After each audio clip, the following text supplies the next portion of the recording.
Hello classmates, are you ready to rock and roll? Chapter 4, Part 2. Do you have your textbook right there with you? And do you have something to write on and something to write with? Excellent. Moving right along here. So just a reminder to follow up on what we discussed today in class. We have the pre-writing, writing, revising phases. Pre-writing means that you're thinking about it, doing some research if you have to. Then the writing part means just get something on the piece of paper or get something on the Word document on your computer screen. And then continues the revising and proofreading and all the other stuff. And the question is, so how much time do we spend on each of these phases if everything together is 100%? So 25% on all the thinking about it. Then 25% just getting that first draft ready. And then 50% on revising, proofreading, all that kind of stuff.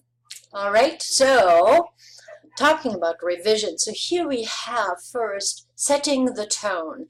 We really need to pay attention to how we sound, especially when we write an email and a letter too, of course, because you don't get the nonverbal communication part, right? So for example, if I write something like this, that can easily be understood by, oh, you claim, but I don't believe you, right? What else? Well, we have the, oops, I need to move this a little bit.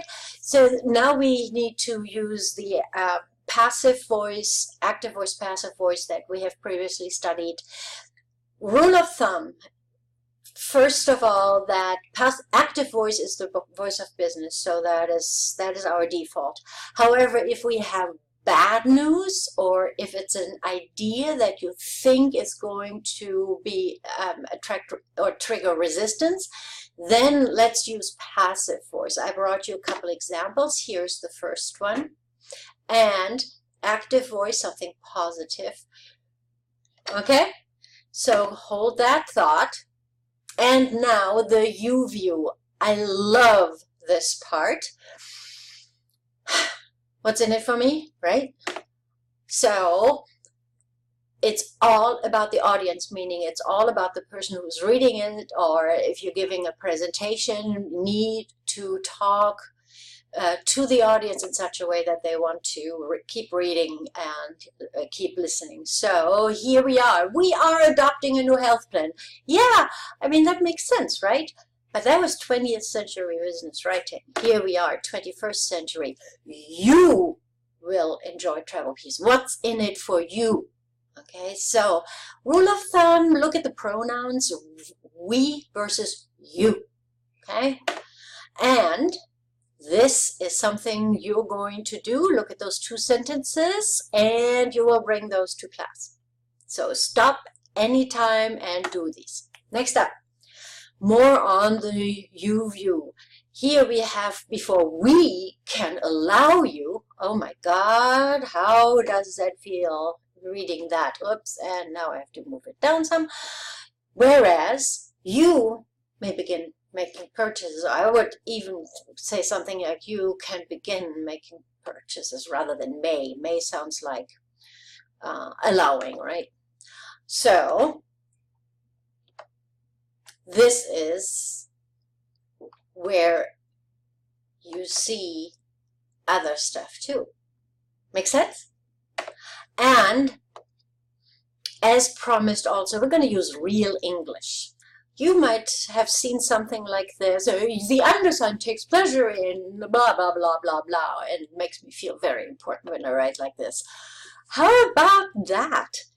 I'm happy to. Boom. And of course, it may be of some concern to you, blah, blah, blah, bloviating here, boviating. How about that? What a relief, right? So it's okay to have this kind of stuff going on in the first draft. Just don't show it to anybody, okay? And then after revising, we get to this part. Schwarzenegger neuron connections. That's what we're going for. That means you get to do stuff. Please improve, edit, revise these 4 sentences in addition to the other 2 that you previously saw, and bring those to class too. All on one piece of paper is fine. Type it. I can always print it for you. Moving on. Passive voice we use when we have bad news or negative reaction anticipated. If we say, I cannot allow you, whereas return of the DVD player is not allowed. This is one of the more famous ones. The report was checked. Okay, we don't need to point the finger. It's not helpful here. So, we're still working on creating those 21st century business documents. Okay, here we have the topic of bias-free language, and that basically we're moving toward a universal language, just as we're moving toward universal design when we design facilities like our classrooms, where those who are differently abled and those who are otherwise, where everybody has the advantage of being able to move around, participate, etc. So, does it really matter? Well, think about it. Does it matter to you? Does this matter? Easy kind of alternative, right? Does this matter? And what does this say? Well, it actually says that the executives are all males, right? So this is what we can go for. By the way, this his and her stuff, it's very annoying, but sometimes we can't avoid it. Because the English language does not have a neutral pronoun. Many other languages do. Does your first language maybe have that? German has it. And this is where you get to do this. Please add that to the document and bring your revised sentences to class. What about proofreading? We got spell check, right? Anybody recognize that image? The Treasure of the Sierra Madre? Gotta watch the movie if you haven't seen it yet. So what do we do? Well, of course, if there is a wiggly line somewhere in our document, please pay attention to that. And then comes the proofreading, where we are also looking for the grammar and spelling and other good stuff on a screen, for example. But sometimes we really can see things better when we have it printed out. Okay, so keep going. Quick reminder, what percentage of time do we spend in pre-writing, writing, and the revising? Yep, you got it. So to do summary, of course there is a video lecture quiz that's going to be later this afternoon though, because I have to go to a meeting now.